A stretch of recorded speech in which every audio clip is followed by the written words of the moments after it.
Luke 18 and verse 22.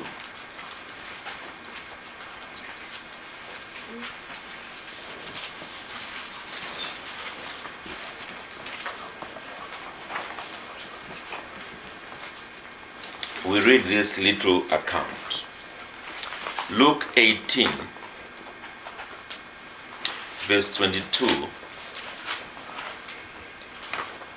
It's about the rich young ruler, but I'm interested in what happened to him at this point. So when Jesus heard these things, this guy had said, look, I've kept the law ever since I was young. He said to him, you still lack one thing. Sell all that you have and distribute to the poor, and you will have treasure in heaven, and come, follow me. Now, up to that point, you would have thought here was a godly young man. I mean, he did not commit adultery, did not murder, did not steal, did not bear false testimony, honored his father and mother. He had it all. But listen to verse 23. But when he heard this, he became sorrowful, for he was very rich. In other words, when religion touches your money, true religion goes out of the window. You don't mind Christianity as long as it does not touch your wallet. Don't mind it. It was John Wesley, I think, who said that the last part of a man to be converted is his wallet. Once that gets converted, then a man is truly converted. He is willing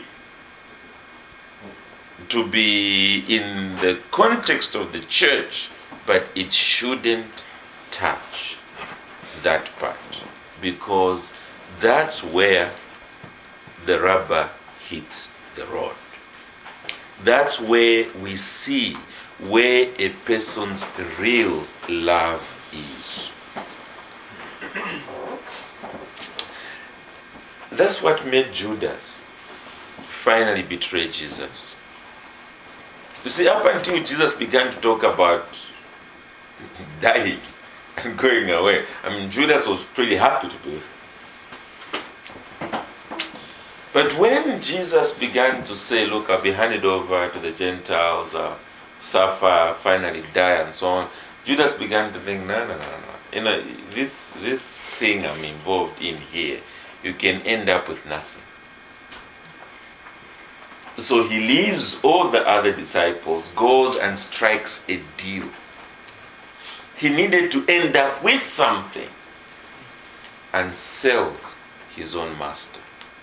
Now, it didn't start there. I think we've all read the account that he used to help himself, even previously, to the kitty bag of the Christ's team. It is also what made Demas to abandon the Apostle Paul. Remember that heart-wrenching statement. Demas, out of love for the world, has abandoned.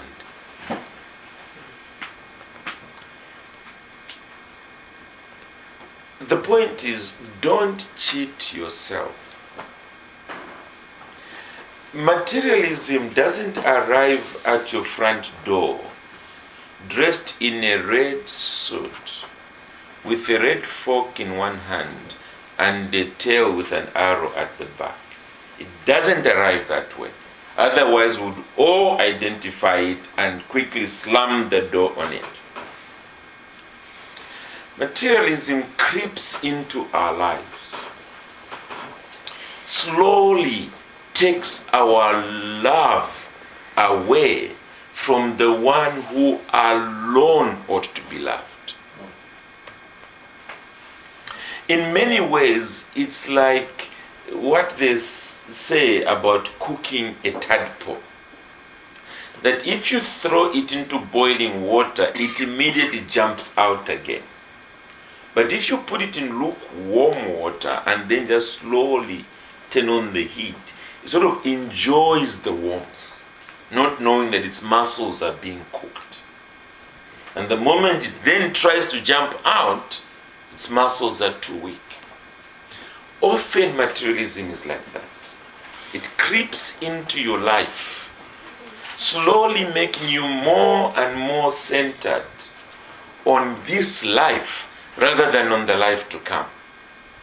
Killing your love for spiritual things, suffocating that love until before you know it, when the moment comes to make a real commitment, decision, that's going to mean a loss in worldly terms, a gain in eternal things, you say, sorry.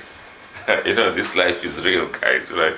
Yeah, I know what you've taught us in Bible study, but no. And you betray your own Savior. So don't cheat yourself. You cannot love the world and the things of the world and love God at the same time. It's not possible. It's like a polygamist who says to his wife, I love you, and then he has a concubine or one or two other women out there that is also bringing in. Any woman with her head screwed on properly will say, look, I think it's our definition of love here that sort of differs. Let's get the definition correct.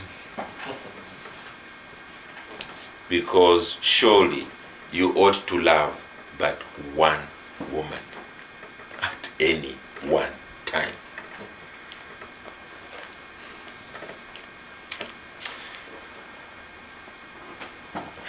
This issue of love is perhaps the most important issue when it comes to spirituality, true religion.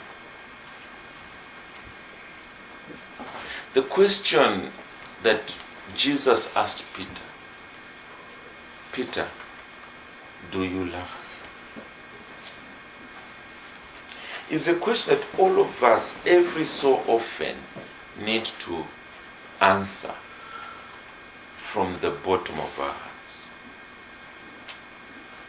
With all the worldly toys around us, Jesus asks the question, on behalf of the triune God, do you love me? Do you really love me?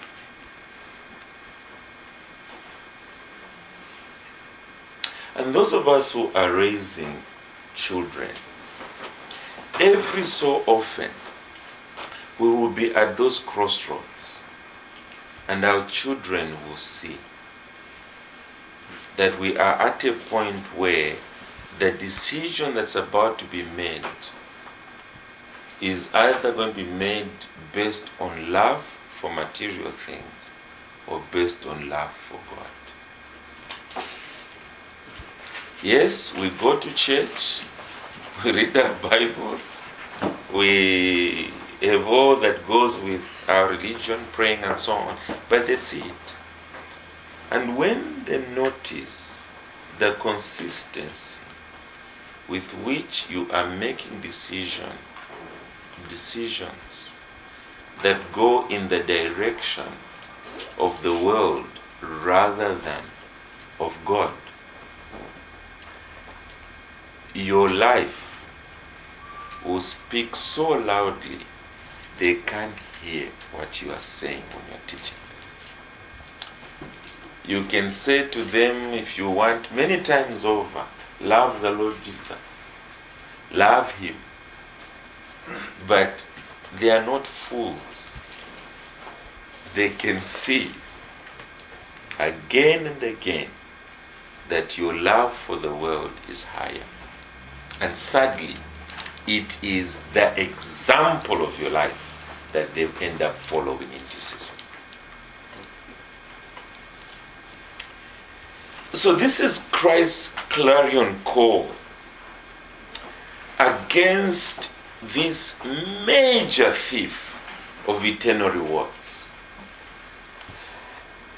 God gives you time, He gives you energy, He gives you ability, strength, gift, talent, training, and so on, for you to turn all those commodities into wealth. What do you do with it? Has it become your master? The very product of your hands? Has that now mastered you?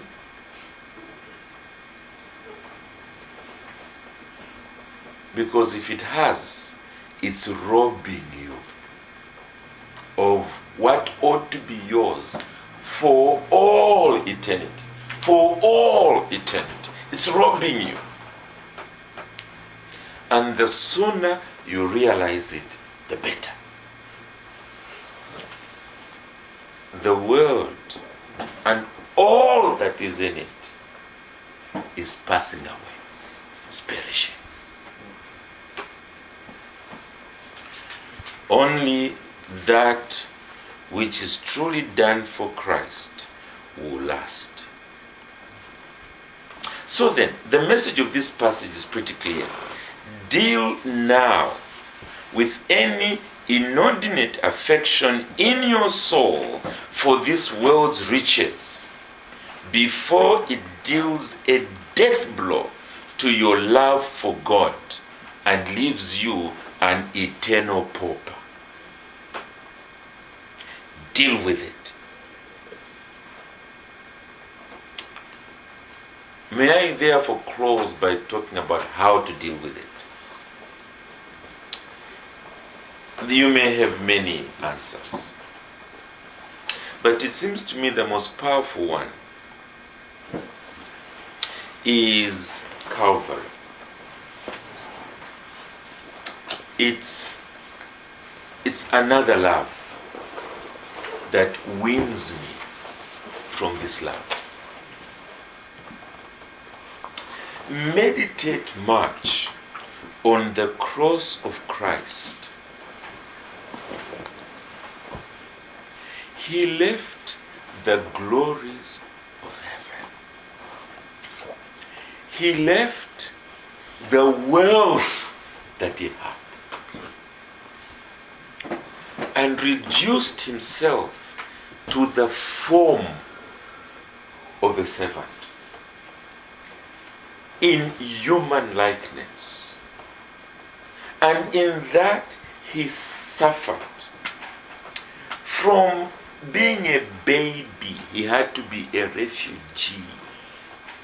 While still in his diapers, a refugee.